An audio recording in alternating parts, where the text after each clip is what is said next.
Novels for ever میں خوش آمدید۔ آج کے ہمارے ناول کا نام ہے گستاخ اکھیاں کتھے جا لڑیاں، جس کی رائٹر ہیں سعدیہ امل کاشف۔ یہ ایک کمپلیٹ ناول ہے اور آج کل میں ریکارڈنگ بالکل نہیں کر پا رہی ہوں، مجھے ایک ہفتہ ہو گیا ہے۔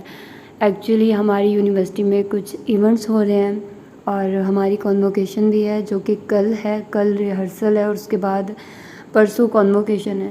تو اس کی رات کو ہی نا ہماری یونیورسٹی میں فنکشنز ارینج ہوتے ہیں، ٹھیک ہے۔ کل جو اب ہے ریہرسل والے دن میوزک نائٹ ہے، عارف لوہار نے آنا ہے، اور اس کے علاوہ باقی پھر دوسرے دن 8 کو مشاعرہ ہے، تو اس پر علی زرون اور اس طرح کے، مجھے ویسے زیادہ تر شاعروں جو بھی شاعر ہوتے ہیں ان کا آئیڈیا نہیں ہے، نام کیا نہ ہی کو میں ان کو سنتی ہوں، لیکن علی زرون اس کو سنتی ہوں، وہ اچھا مطلب ٹھیک شاعری کرتا ہے۔ تو عارف لوہار آ رہے ہیں ہمارے، تو وہ ایونٹ ہم لوگ مینیج کر رہے تھے، اس کو آرگنائز کروا رہے تھے۔ اسٹوڈنٹ کا ایک کلب ہوتا ہے، تو میں نے وہ کلب جوائن کیا ہوا تھا، تو ہم ٹکٹ سیل کر رہے تھے، تو سارا دن اسی میں ہی گزر جاتا۔ دین ہم لوگ کیا ہے کہ فری ٹائم ہی نہیں ملتا مجھے، رات کو میں بہت زیادہ تھک جاتی تھی اور نیکسٹ ڈے بھی سیم اسی طرح، باقی بھی جو میری دوسری ایکٹیویٹیز تھی وہ بھی میں نہیں کر پا رہی، تو ایسے ہو جاتا ہے۔ تو پھر میں نے کہا کہ یہ کون سے دوبارہ دن آنے ہیں، چلو کوئی بات نہیں، ایسے تو پھر ایسے ہی صحیح۔ تو پھر اس طرح سے میں انہیں کاموں میں مصروف رہی، لیکن آج میں نے سوچا کہ اب ظاہر سی بات ہے 2 دن تو بالکل بھی آپ لوگوں کو ویڈیو کا سوچ بھی نہیں سکتی، لیکن آج میں ایٹ لیسٹ ریکارڈنگ کر لوں۔ کل بھی ارادہ تھا لیکن کل بھی نہیں کر پائی، ہماری طرف لائٹ جا رہی تھی اور کل موسم بھی خراب تھا، لیکن خیر آج میں کر رہی ہوں اور کوشش کروں گی کہ آج یہ ناول ریکارڈ کرنے کے بعد میں کوئی اور ناول بھی ریکارڈ کر سکوں دوسرے چینلز کے لیے، جیسے کہ حالم کو میں نے اتنے دن ہو گئے ہاتھ نہیں لگایا، 1 منتھ تو ہو گیا ہوگا۔ اسی طرح امر بل کا بھی حال ہے، لیکن ان کی میں کہہ رہی ہوں کہ زیادہ نہیں تو 20-20 منٹ کی ویڈیو ریکارڈ کر لوں تاکہ آپ لوگوں کو تسلی ہو جائے کہ میں کہیں نہیں گئی، ادھر ہی ہوں۔ اور یہاں پر مچھر بھی ہے جو کہ مجھے کاٹ رہا ہے، تو میں پنکھا تھوڑا سا چلا لیتی ہوں تاکہ سکون کے ساتھ تھوڑی بہت ریکارڈنگ میں کر سکوں، ٹھیک ہے۔ تو آئیے جلدی سے سٹارٹ کرتے ہیں اس ناول کو بغیر کسی دیر کے۔ اتنی شدت سے میرے قریب آ کر تم نے میرے احساس کو ایک نیا موڑ دیا ہے، میں اپنے اندر اعتبار کا ایک تازہ موسم دیکھ رہا ہوں۔ مجھے آپ سے محبت ہے۔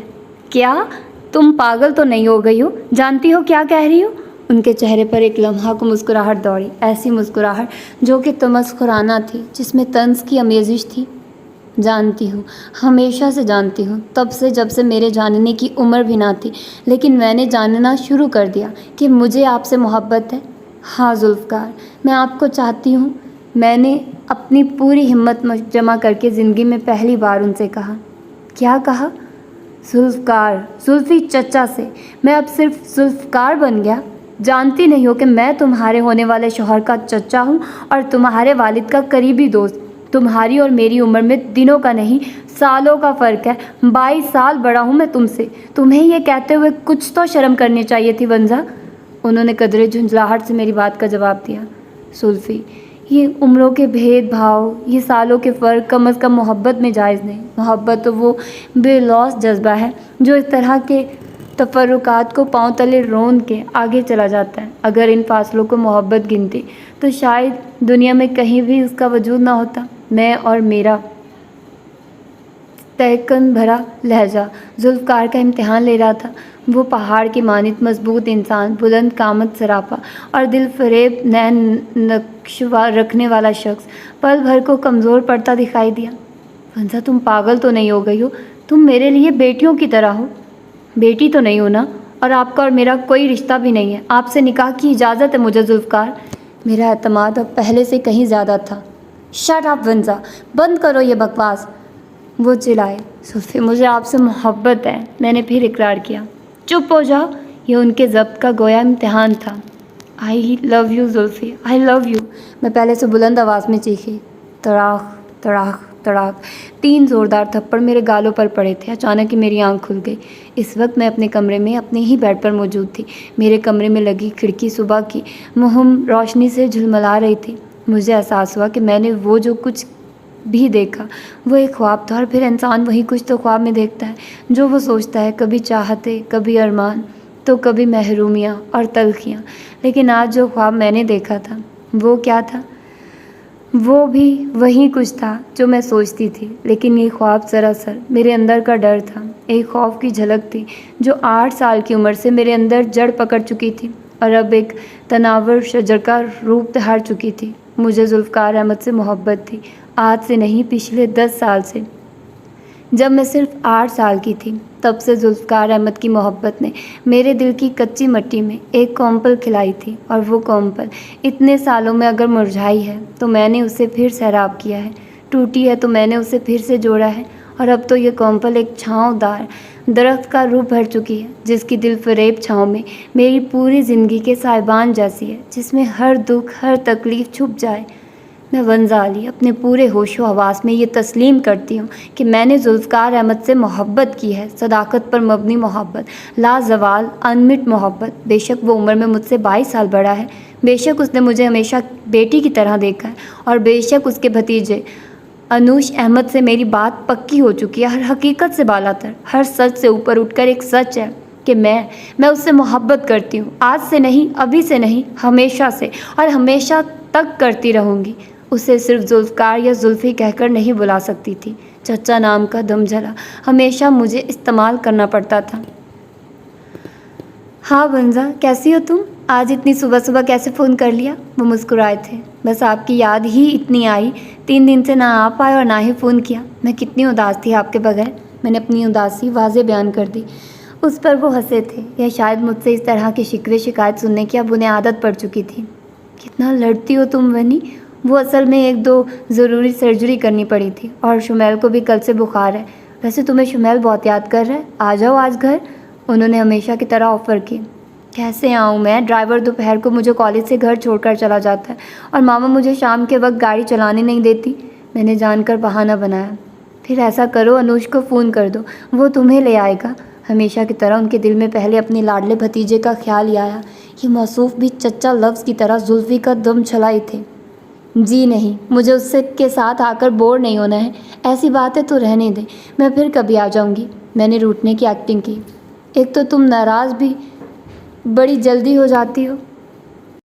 اچھا ایسا کرو، 6 بجے تیار رہنا، میں کلینک سے جلدی فارغ ہو کر تمہیں گھر سے لیتا جاؤں گا۔ بھابھی کو بھی تیار کر لینا، انہوں نے ایک اور آفر پیش کی۔ نہیں، ماما کی طبیعت بہتر نہیں، میں البتہ تیار رہوں گی۔ مجھے اپنے ساتھ کم از کم کوئی دم چھلا لگانے کی خواہش نہ تھی۔ اوکے کہہ کر انہوں نے فون رکھ دیا۔ شام کو وہ حسب سابق 1 گھنٹہ لیٹ تھے۔ 7 بجے کے قریب ان کی گاڑی ہمارے گھر کے گیٹ کے آگے رکی۔ میں اپنے کمرے کے ٹیرس میں کھڑی ان کی منتظر تھی۔ وہ گاڑی گیٹ کے اندر پارکنگ پورچ میں کھڑی کر کے اترے اور صدر دروازے سے اندر آ گئے۔ میں نے بھی جلدی اپنا سراپا شیشے میں دیکھا، دوپٹہ کاندھے پر نفاست سے سجایا اور اپنے ڈریسنگ ٹیبل پر پڑے ڈھیروں پرفیوم سے ایک دل فریب مہک والی پرفیوم نکالی اور اپنے اوپر چھڑکی۔ آج میں نے جان بوجھ کر فیروزی پرنٹڈ شیفون پہنا تھا، کیونکہ میں جانتی تھی کہ اسکائی کلر زلفی کا پسندیدہ کلر ہے، اور پنک اور اسکائی کلر کا کنٹراسٹ ان کا فیوریٹ کنٹراسٹ، یہاں تک کہ انہوں نے اپنے کمرے کے کارپٹ اور پردوں میں بھی اسکائی بلو ہی استعمال کروایا ہوا تھا۔ میں نے خود پر ایک آخری نظر ڈالی۔ میں آج کی ملاقات کے لیے بالکل ٹھیک لگ رہی تھی، بلکہ بہت خوبصورت بھی۔ میں سیڑھیاں اتر کر نیچے آئی تو وہ ماما سے محو گفتگو تھے۔ پاپا کے جانے کے بعد ماما کے خیر خواہوں میں، جو کہ پاپا کی طرف سے ہوں، صرف ذوالفقار ہی تھے۔ وہ پاپا کے ساتھ اسکول کے زمانے سے تھے، پھر اکٹھا میڈیکل کالج سے MBBS کیا، اور بعد میں دونوں نے ہی سرجری میں اسپیشلائزیشن کیا۔ پاپا نے کالج کے ختم ہونے سے پہلے ہی اپنی کزن فرحانہ سے شادی کر لی، جبکہ ذوالفقار کی زندگی میں پہلی بار انبساط آنٹی آئی جب وہ MBBS فائنل ایئر میں تھے۔ انبساط آنٹی یقیناً ایسی تھی کہ انہیں پسند کیا جائے، گندمی رنگت، کھڑے کھڑے نین نقش، بھرپور سراپا، لیکن مجھے وہ کچھ زیادہ اچھی نہ لگتی تھی، کیونکہ جب ذوالفقار نے انبساط آنٹی سے شادی کی تب میں 11 سال کی ہونے والی تھی، اور زلفی کو میں نے تب بھی پسند کیا کرتی تھی، یا پھر شاید کچی مٹی میں محبت کی کونپل کی جڑ رکھی جا چکی تھی۔ لیکن سال بھر میں ہی انبساط آنٹی کی ڈیتھ ہو گئی، اپنے پہلے بیٹے شمیل کی پیدائش کے بعد۔ ان کی موت نے جہاں شمیل کو اکیلا چھوڑ دیا تھا، وہاں ذوالفقار بھی بکھر گئے تھے۔ ایسے میں انہیں پاپا ہی سنبھال پائے تھے، لیکن پاپا بھی زیادہ دن انہیں سنبھالنے کے لیے زندہ نہ رہے۔ ایک دن ایک ظالم حادثہ انہیں بھی ہم سے بہت دور لے گیا۔ ایسے میں میرا ماما اور فائزہ باجی کا کوئی نہ تھا۔ ہم تینوں اکیلی بے سہارا عورتیں کہاں جاتی۔ ایسے میں ذوالفقار اپنا غم بھلا کر ہمارے ہی ہو کر رہ گئے۔ انہوں نے پاپا کے ہسپتال کو بند نہیں ہونے دیا، بلکہ خود پاپا کی جگہ وہاں کے مین ڈاکٹر بن گئے۔ نئے اسٹاف کے لوگ لے آئے اور ماما کو ہر ماہ ایک اچھی خاصی رقم فراہم کرتے رہے۔ فائزہ باجی نے گریجویشن کیا تو 2 سال قبل انہی کی پسند سے ان کی شادی عمر بھائی سے ہو گئی، اور میری تعلیم کا سہرا بھی ذوالفقار ہی کے سر جاتا ہے۔ میں میڈیکل کے فرسٹ ایئر میں تھی۔ انٹری ٹیسٹ کی تیاری بھی انہوں نے ہی مجھے کروائی، اور اب بھی میری تھوڑی بہت ہیلپ کر دیا کرتے ہیں۔ آ جائیے محترمہ، دیکھیے ہم لینے آ گئے۔ اب تو ناراضگی نہیں، وہ ہمیشہ کی طرح اپنی جادوئی مسکراہٹ بکھیر کے بولے۔ اس عمر میں بھی وہ کتنے جاذب نظر لگتے تھے۔ متناسب جسم، کشادہ چہرہ، بھرپور مسکراہٹ، کچھ کالے کچھ سفید بال، چھوٹی چھوٹی سی آنکھیں جن کی وجہ سے میں انہیں کبھی کبھی چائنیز مین بھی کہا کرتی تھی۔ آپ سے تو ناراض ہونا ہی چاہیے۔ دیکھیے نا ماما، اتنے دن گزر جاتے ہیں، ہماری خبر بھی نہیں لیتے، جانتے بھی ہیں کہ ہم کو ان کی کتنی عادت ہے۔ میں نے شکوہ کیا تو ماما مسکرا دی۔ ہاں بھائی زلفی، ہماری تو طبیعت بھی خراب ہو جاتی اگر تم نہ ہو۔ جانتے ہو 2 دن سے ونزا نے سر میں مسلسل درد ہو رہا ہے اور بے وجہ چڑچڑاہٹ بھی طاری ہو رہی ہے۔ ماما نے میری فیور میں چند الفاظ کہے۔ اچھا نبض دکھاؤ۔ انہوں نے فوراً ہی میرا ہاتھ پکڑا اور میری کلائی پر انگلی ٹکا دی۔ پل بھر کو میرے پورے جسم میں کرنٹ سا دوڑا، مجھے کچھ ہونے لگا۔ اپنے چہرے کے تاثرات چھپانے کے لیے میں نے فوراً ہی اپنی کلائی ان کے ہاتھ سے چھڑا لی۔ اپنی یہ ڈاکٹری رہنے دیں اور چلیں، واپس آ کے مجھے اپنے ٹیسٹ کی تیاری بھی کرنی ہے، پہلے ہی آپ لیٹ ہیں۔ بھابھی اگر میں 2 منٹ اور یہاں رہا تو شاید کل سے ڈاکٹر نہیں مریض کہلواؤں۔ چلو پھولن دیوی۔ انہوں نے پیار سے میرے بالوں کو بکھیرا اور ماما بھی مسکرا دی۔ پھر میں ذوالفقار کے ساتھ ان کی گاڑی تک آئی، فرنٹ سیٹ پر بڑی شان سے بیٹھی۔ ماما نے گیٹ کھولا اور ذوالفقار نے گاڑی باہر نکال لی۔ ہاں آپ بتاؤ کہ کالج کیسا جا رہا ہے؟ انہوں نے ڈرائیونگ سے دھیان ہٹا کے مجھے مخاطب کیا۔ اچھا جا رہا ہے، بس ذرا پریکٹیکلز مشکل ہوتے ہیں۔ ہاں 2 دن پہلے انوج سے بھی میری بات ہوئی، اسے بھی اپنے انجینئرنگ کالج کے پریکٹیکلز ہی پریشان کر رہے ہیں۔ تمہاری بات ہوئی انوج سے؟ وہ پھر بولے۔ نہیں، میں نے مختصر سا جواب دیا۔ کر لیا کرو بات بیچارے سے، تمہارا مستقبل ہے وہ۔ اور سناؤ فائزہ کیسی ہے؟ ٹھیک ہوں گی، کافی دن ہو گئے ملاقات نہیں ہوئی، مجھے بوریت ہو رہی تھی دوسروں کی باتیں کرتے۔ بھابھی کا خیال رکھا کرو ونزا، اتنا ہائی بلڈ پریشر اچھا نہیں ان کے لیے، وہ اپنائیت سے بولے۔ آپ مجھ سے ہمیشہ دوسروں کے بارے میں ہی بات کیوں کرتے ہیں؟ میرے بارے میں، اپنے بارے میں باتیں نہیں ہو سکتی؟ انوج، فائزہ باجی، ماما، میں بھی کچھ ہوں کہ نہیں؟ میں نے جھنجھلاہٹ سے کہا۔ اوہو، ایک تو تمہارا تھرمامیٹر کا پارا ہائی رہتا ہے۔ اچھا بابا بتاؤ تم کیسی ہو، تمہاری صحت کیسی ہے؟ اتنی دبلی کیوں ہو رہی ہو؟ وہ منانے کی کوشش کرنے لگے۔ اصل میں بات پتہ ہے کیا ہے؟ آپ کی انوج سے، فائزہ باجی سے، ماما سے ایک دوستی ہے، ایک فرینڈ شپ کا بانڈ ہے جو کہ میرے ساتھ نہیں ہے، اس لیے آپ کو ان سب کا خیال رہتا ہے، میرا نہیں رہتا۔ میں نے ان کو کچھ باور کرانا چاہا۔ پاگل لڑکی، ایسی سوچ کیوں رکھتی ہو؟ مجھے تو لگتا ہے کہ میں سب سے زیادہ تم ہی سے اٹیچ ہوں، میری انڈرسٹینڈنگ تمہارے ہی ساتھ ہے۔ ذوالفقار کا چہرہ پل بھر کے لیے حیران ہوا، پھر مسکرا اٹھا۔ اچھا مجھے تو ایسا نہیں لگتا، ہمارے درمیان نہ دوستوں جیسی باتیں ہوتی ہیں اور نہ ہی دوستوں کی طرح کی ملاقاتیں۔ آپ ابھی تک مجھ سے ایسا سلوک کرتے ہیں جیسے کہ میں ابھی تک 10-12 سال کی ہوں۔ مجھے یہ سب پسند نہیں ہے زلفی۔ پتہ نہیں میرے منہ سے نکلا تھا یا میں نے جان کر کہا تھا، لیکن تیر کمان سے نکل چکا تھا۔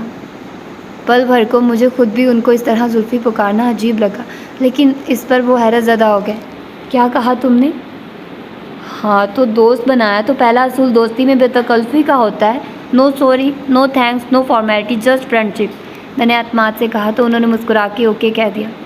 میں کیسٹ پلیئر آن کیا تو کسی گلوکارہ کی مدھر آواز گونجی، وہ شاید کوئی غزل تھی جس کے بول تھے، میری سانسوں کو جو مہکا رہی ہے یہ پہلے پیار کی خوشبو تیری سانسوں سے شاید آ رہی ہے، میری سانسوں کو جو مہکا رہی ہے۔ کیا بور گانے لگاتے ہیں آپ؟ میں نے منہ بنا کے کہا۔ وہی عمر کا تقاضا ہے میرا، 40 زینے پھلانگ چکا، آدھی عمر تو گزر گئی، اب اسی طرح کے شوق ہیں، غزلیں سننا، لوگوں میں زندگی بانٹنا۔ اس وقت وہ اپنے اندر بھرپور زندگی سمو کے بولے، پہلا پیار زلفی، پہلے پیار کی خوشبو کیسی ہوتی ہے؟ پتہ نہیں کیوں میں نے یہ سوال کیا تھا۔ میرے اس سوال پر وہ پل بھر چپ رہے، پھر لمبی آہ بھر کر بولے، کیا تم نے کبھی کسی سے پیار کیا ہے؟ پہلا پیار کہ جس کی مہک تاعمر سانسوں میں جگمگاتی رہتی ہے، جس کی خوشبو تمام جیون کو معطر کر کے رکھتی ہے۔ یوں تو ہر چیز اپنی جگہ پر ہوتی ہے، لیکن پیار ہر احساس کو ایک نیا زاویہ دیتا ہے، ایک نیا رنگ دیتا ہے۔ وہ پیار کی لمبی وضاحت کرنے کے موڈ میں تھے۔ ان کا یہ روپ میں نے پہلی بار دیکھا تھا، کبھی پیار ہونے کے بعد آسمان کی طرف دیکھنا بنتا، کتنے خواب اتر آتے ہیں ستاروں میں، کتنے رنگ لیے آتی ہیں بارشیں، ہجر کے درد کس طرح ہے بانٹتا ہے تنہا چاند، ملن کی تڑپ کس قدر بڑھا دیتی ہے ڈھلتی دھوپ۔ پیار ہونے کے بعد کبھی گلاب کی طرف دیکھنا بنتا، اس کی زندگی زیادہ سے زیادہ کتنے دن ہوتی ہے، ڈالی پہ ہو تو چند دن، ڈالی سے بچھڑے تو کچھ نہیں، لیکن ایک پیار ہی ہے جو اسی گلاب کو کتابوں کے گھر میں برسوں تک زندہ رکھتا ہے، اس کی خوشبو کو یادوں میں سینچتا ہے۔ انہوں نے بھرپور لہجے میں کہا، آپ اتنے رومانٹک ہیں، مجھے علم نہ تھا۔ میں نے حیرت سے کہا، آج ہی تو دوستی کیا، آہستہ آہستہ سب علم ہو جائے گا۔ موبائل فون پر کتنی دیر سے بیل بج رہی تھی، لیکن عالم غنودگی میں فون اٹینڈ کرنے کا میرا موڈ ہی نہ ہوا۔ لیکن جب فون کرنے والے نے بھی ڈھیٹ پن کا ثبوت دیتے ہوئے ٹرائی کرنا بند نہ کیا تو مجھے مجبوراً فون اٹھانا پڑا۔ انوش کا موبائل نمبر اسکرین پر جھلملا رہا تھا۔ پہلے تو میں نے فون آف کر دینا چاہا، لیکن پھر میں نے بنا کچھ سوچے یس کا بٹن پش کر دیا۔ بولو انوش، کیوں فون کیا؟ میں نے بیزاری ہی ظاہر کی۔ اف اللہ، کچھ آداب محبت بھی ہوتے ہیں، اور اگر محبت نہیں تو آداب تمیز بھی ہوتے ہیں۔ بھائی فون سنتے وقت ہیلو، سلام، دعا، ہائے وغیرہ کہنا ممنوع نہیں ہے۔ انوش نے حسب سابق اپنی رائے کا اظہار کیا۔ وقت ضائع کیے بغیر بات کرو، میرے پاس فرصت نہیں، تمہارے پاس صرف 10 سیکنڈ ہے۔ 1، میں نے گنتی شروع کر دی۔ رکو، کہنا یہ تھا کہ کل زلفی چچا کی سالگرہ ہے، میں انہیں شام کو انہی کے گھر پر ایک سرپرائز پارٹی دینا چاہتا ہوں، تم بھی آ جانا۔ اس نے یہ کہہ کر سانس لی۔ اس کا مطلب یہ کہ تم انہیں نہیں بتاؤ گے کہ تم انہیں پارٹی دے رہے ہو؟ میں نے جلدی سے پوچھا۔ آف کورس میں نہیں بتاؤں گا، اور نہ ہی تم انہیں بتاؤ گی کہ میں نے ان کے لیے کوئی سرپرائز پارٹی ارینج کی ہے، وہ چمک کر بولے۔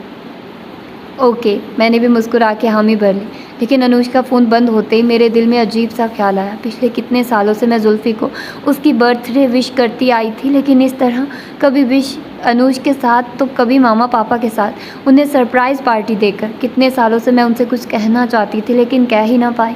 اس کے پیچھے اور چاہے کتنی بھی وجوہات ہوں، اولین وجہ یہ تھی کہ دوسروں کی موجودگی میں ذوالفقار سب کے ہوتے ہیں، لیکن کم از کم میرے نہیں ہوتے۔ لیکن اس بار میں چاہتی تھی کہ وہ میرے ہوں، صرف میرے، اس لیے میں اس بار ان کے ساتھ اور کسی کی بھی موجودگی نہیں چاہتی تھی، کسی صورت نہیں۔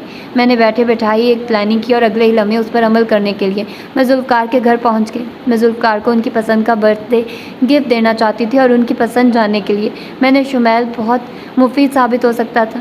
شمیل ذوالفقار 6 سالہ شرارتی سا بچہ تھا، جو کہ نہ صرف ذوالفقار کو بلکہ سبھی کو، یہاں تک کہ مجھے بھی بہت پسند تھا۔ وہ تھا ہی ایسا گول مٹول سا، اپنی عمر سے 10 سال بڑی بڑی باتیں کرنے والا۔ ہیلو شمیل، کیسے ہو؟ میں گھر پہنچی تو وہ ویڈیو گیم کھیلنے میں مصروف تھا۔ ارے ونزا باجی، آپ؟ پاپا تو گھر پر نہیں ہیں، وہ تو ہسپتال میں ہیں۔ وہ فوراً میری طرف متوجہ ہوا۔ لیکن میں تو آپ سے ملنے آئی ہوں شمیل، آپ کے پاپا سے تو میں مل لیتی ہوں کبھی کبھی۔ میں بھی اس کے ساتھ نیچے بیٹھ گئی، جہاں وہ اپنی ویڈیو گیم سے کھیل رہا تھا۔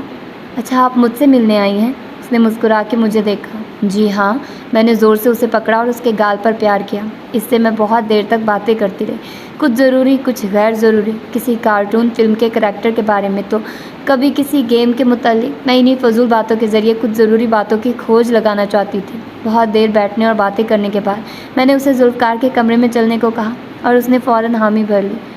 زلفی کا کمرہ تھا، اس میں ان کی مانوس مہک تھی، اور اس مہک میں غیر ارادی طور پر میں انہی کو محسوس کر رہی تھی۔ ان کے خال و خد، ان کی باتیں اور ان کی محبت میرے اندر شور مچاتی محسوس ہوئی۔ ذوالفقار اور ان کا وجود اور اس وجود سے منسلک ہر چیز کتنی مقدس تھی میرے لیے، کتنی اہم اور کتنی خوبصورت۔ لیکن المیہ تو یہ تھا کہ اتنے سالوں سے وہ اس محبت کی بھنک بھی حاصل نہ کر پایا تھا، اس محبت کے وجود سے واقف ہی نہ تھا۔ کیسے کہہ پاتی میں اسے کہ جب وہی اسے تسلیم نہ کر پاتا؟ میرا ہر خواب میرے سچ کی گواہی دے گا، وسعت دید نے تجھ سے تیری خواہش کی ہے، میری سوچوں میں کبھی دیکھ سراپا اپنا، میں نے دنیا سے الگ تیری پرستش کی ہے۔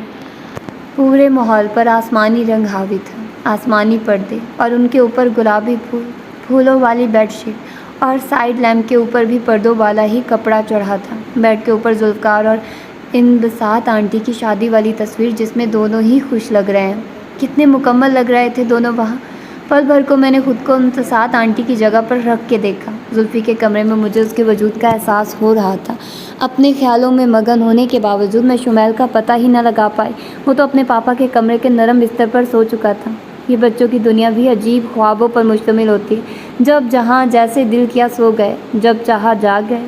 ذوالفقار کی رائٹنگ ٹیبل پر میں بیٹھی کچھ کھوج رہی تھی، شاید کچھ مل سکتا تھا، ان کی پسند ناپسند کے متعلق کچھ سراغ یا پھر کوئی نشان۔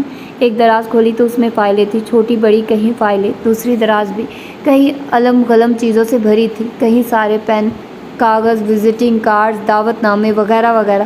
تیسری دراز میں میڈیکل کی کچھ کتابیں تھیں، میں نے جھنجھلا کے دراز بند کر دی، پھر دوبارہ کھولی۔ دوسری والی دراز میں اندر تک ہاتھ ڈالا تو کوئی چیز میرے ہاتھ سے ٹکرائی، شاید کوئی کتاب نما چیز۔ میں نے اسے گھسیٹ کر باہر نکالا، وہ کوئی ڈائری تھی۔ میں نے اسے کھولا تھا، اس میں چند تصاویر کارپیٹ کے اوپر گر گئی۔ میں نے انہیں اٹھا کے غور سے دیکھا تو وہ انبساط آنٹی کی تصاویر تھی، شاید پریگنینسی کے وقت کی۔ میں نے وہ تصویریں اس ڈائری اور ڈائری اپنے ہینڈ بیگ میں ڈال دی، نہ جانے کس خیال کے تحت، لیکن میں یہ کر چکی تھی۔ پھر میں وہاں زیادہ رکی نہیں اور کام والی کو بتا کے واپس گھر آ گئی۔ انبساط میری زندگی میں جتنی خاموشی سے آئی تھی، اتنی ہی خاموشی سے وہ واپس لوٹ گئی، دور، بہت دور، تاریکیوں میں، خلا کی وسعتوں میں، جہاں نہ میں پہنچ سکتا اور نہ میرا تخیل۔ اس نے جتنی سادہ زندگی بسر کی، اتنی ہی سادگی سے وہ موت کو بھی اپنا گئی۔ وہ عورت جس کا وجود میری روح کے لیے باعث مسرت تھا، وہ عورت جو میرے لیے محبت کا زندہ و سالم سراپا تھی، وہی عورت آج میرے سامنے اپنی سانسیں توڑ گئی۔ اتنی خاموشی سے اس کی روح ہمارے چھوٹے سے گھر کے در و دیوار سے پرواز کر گئی کہ خود میں بھی جان نہ پایا۔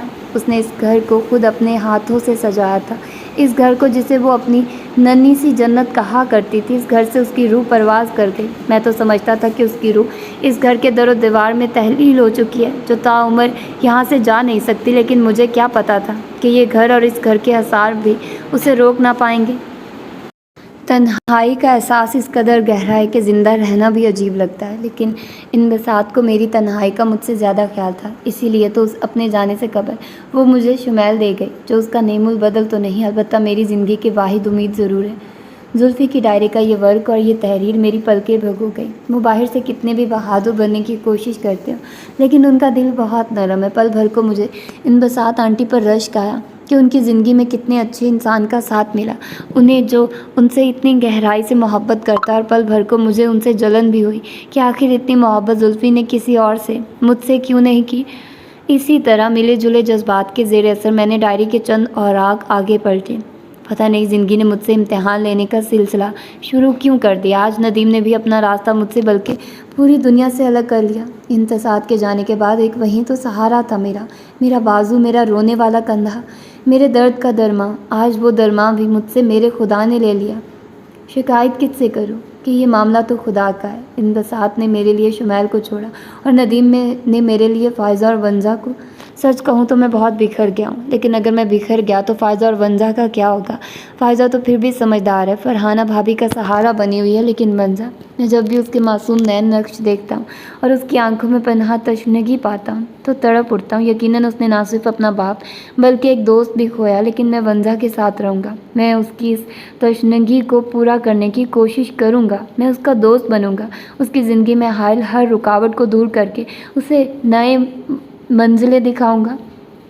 اپنے بارے میں زلفی کے اتنے اچھے خیالات پڑھ کر میں پل بھر کو جھوم اٹھی۔ آگے ایک اور ورق میرا منتظر تھا۔ انوش ونزا کو پسند کرتا ہے، اسے اپنانا چاہتا ہے، اس کے بارے میں بہت نازک جذبات رکھتا ہے۔ مجھے اس کی یہ بات بے حد پسند آئی، اور فائزہ کی بارات والے دن میں نے فرحانہ بھابھی سے بات بھی کی۔ انہوں نے باخوشی اپنی رضامندی ظاہر کر دی، لیکن پرسوں جب انہوں نے ونزا کو بتایا تو وہ پریشان ہو گئی ہے، اور بقول اس کے کہ وہ انوش کو پسند نہیں کرتی۔ پگلی بچی ہے نا، اس لیے، لیکن مجھے یقین ہے کہ آہستہ آہستہ وہ سمجھ جائے گی سب کچھ۔ ذوالفقار کی لکھی یہ تحریر حالانکہ مجھے کچھ زیادہ اچھی نہ لگی تھی، لیکن اطمینان مجھے ایک چیز کا تھا کہ ہاں میں کچھ ہوں ان کی نظر میں، ان کے دل میں میری اہمیت بھی ہے، اور چونکہ انہیں میری فکر ہے اس لیے مجھ سے منسلک ہر چیز کی انہیں فکر ہے۔ اسی طرح کی سوچوں کے زیر اثر میں نے کل کی پلاننگ کی اور کل کے لیے ڈھیر ساری دعائیں کی اور آرام سے کمرے میں جا کے سو گئی۔ میں ان کے کلینک کے دروازے کے عین سامنے تھی۔ آج مجھے اٹھنے میں کچھ دیر ہو گئی۔ اٹھنے کے بعد مجھے درزی کے پاس جانا پڑا۔ وہ سوٹ لیا جو کہ میں نے اسپیشلی آج کے دن کے لیے بنوایا تھا، فیروزی کلر کا جارجٹ کا سوٹ اور چائنا سلک کا گلابی اور فیروزی شیڈ کا دوپٹہ۔ تیار ہونے کے بعد میں نے ماما سے اجازت لی اور سیدھا شفا نرسنگ ہوم پہنچ گئی، جس کا سنگ بنیاد میرے پاپا نے ہی رکھا تھا۔ ذوالفقار کے ڈیوٹی آورز 10 سے 1 بجے صبح اور شام 6 سے 9 تک تھے۔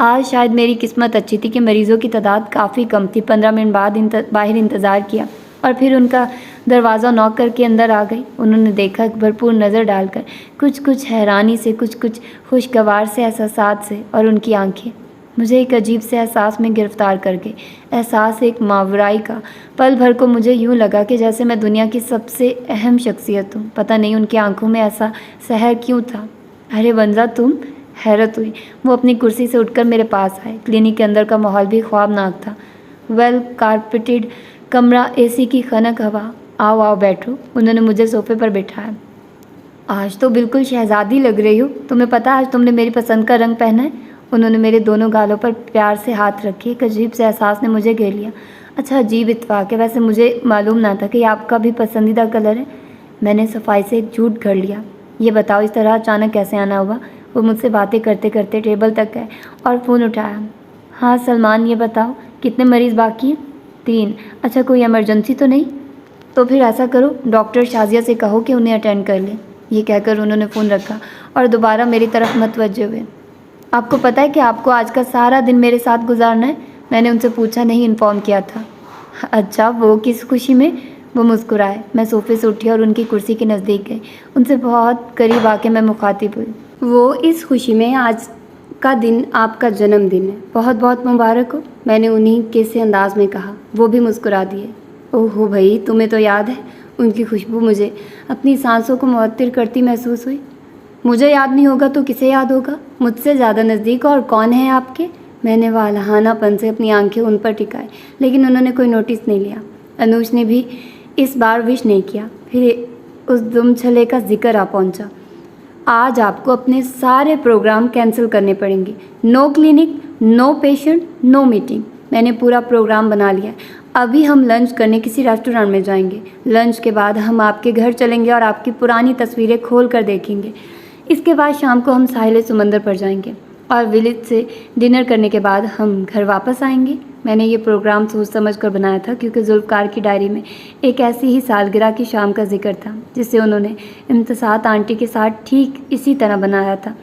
میرا بنایا ہوا یہ پروگرام سن کر وہ کچھ لمحے خاموش رہے۔ حیرانی اور اضطراب کے ملے جلے تاثرات تھے ان کے چہرے پر، جیسے کہ برسوں بعد کسی کھوئی ہوئی چیز کے مل جانے پر ہوتے ہیں، کچھ خوشی کے، کچھ حیرانی کے۔ کیا ہوا؟ میرا پروگرام پسند نہیں آیا کیا؟ ارے نہیں، بس ویسے ہی۔ چلو آج تمہارے پروگرام ہی پر عمل کریں گے۔ ویسے ونزا، آج سالوں بعد مجھے لگا کہ مجھے جاننے والا کوئی ہے، انہوں نے پیار سے کہا۔ میرے دل میں پھول کھل اٹھے اور ہم دونوں پھر کلینک سے نکل کر لنچ کرنے ریسٹورینٹ گئے۔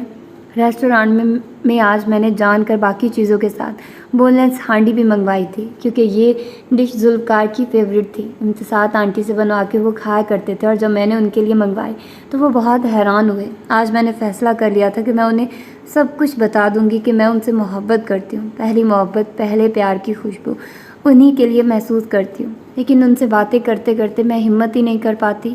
کیوں؟ آخر کیوں؟ میں اپنے اندر کی ڈرپوک لڑکی کو مار نہ سکی؟ کیوں میں کہہ نہیں پاتی؟ یہ کوئی اتنا مشکل تو نہیں۔ انوش کتنی آسانی سے مجھے آئی لو یو کہتا رہتا ہے، پھر میں پچھلے 10 سال سے ایک مرتبہ بھی نہیں کہہ پائی۔ آخر کیوں؟ بے شک پہلے میں بچی تھی، لیکن اب بچی نہیں ہوں، اب تو بالغ ہوں۔ ریسٹورینٹ سے نکلنے کے بعد ہم زلفی کے گھر آئے۔ خلاف توقع شمیل گھر پر نہیں تھا۔ کام والی نے بتایا کہ وہ انوش کے ساتھ کیا ہے۔ شکر ہے، ورنہ اس کی موجودگی میں ذوالفقار کم از کم مجھ پر توجہ ہی نہیں دے سکتے تھے۔ ہم زلفی کے ہی کمرے میں بیٹھے، نیچے کارپٹ پر۔ انہوں نے پرانے فوٹو البمز کے ڈھیر لگا دیے اور خود میرے سامنے بیٹھ گئے۔ کام والی چائے لے آئی تو وہ میرے سامنے بیٹھے چائے کی چھوٹی چھوٹی چسکیاں لینے لگے۔ کتنی تصویریں تھیں ان کی کلیکشن میں، کالج کی، یونیورسٹی کی، میرے پاپا کے ہمراہ، گریجویٹ بن جانے پر، ان کی شادی کی، ہنی مون کی، شمیل کی پیدائش وغیرہ وغیرہ۔ ہر تصویر میں ایک الگ ذوالفقار، ہر تصویر میں کچھ الگ زاویے ان کی شخصیت کے۔ میں نے چند ساعتوں بعد محسوس کیا کہ وہ بجائے میرے ساتھ تصویر دیکھنے کے کسی گہری سوچ میں گم ہے۔ آپ تصویریں کیوں نہیں دیکھ رہے؟ میں نے کہا۔ وہ جیسے چونک گئے۔ یقیناً میں انہیں ماضی کی دوریوں سے واپس حال میں کھینچ لائی تھی۔ ان کے چہرے پر حسرت و یاس کے تاثرات اس بات کے گواہ تھے کہ وہ اس وقت میرے ساتھ مکمل طور پر نہیں بیٹھے، بلکہ کہیں اور تھے، کسی اور کے ساتھ۔ کیا کہا تم نے؟ وہ متوجہ ہوئے۔ میں نے یہ کہا کہ آپ کس سوچ میں ڈوبے ہوئے تصویریں کیوں نہیں دیکھ رہے؟ میں نے ہلکا پھلکا ہونے کی کوشش کی۔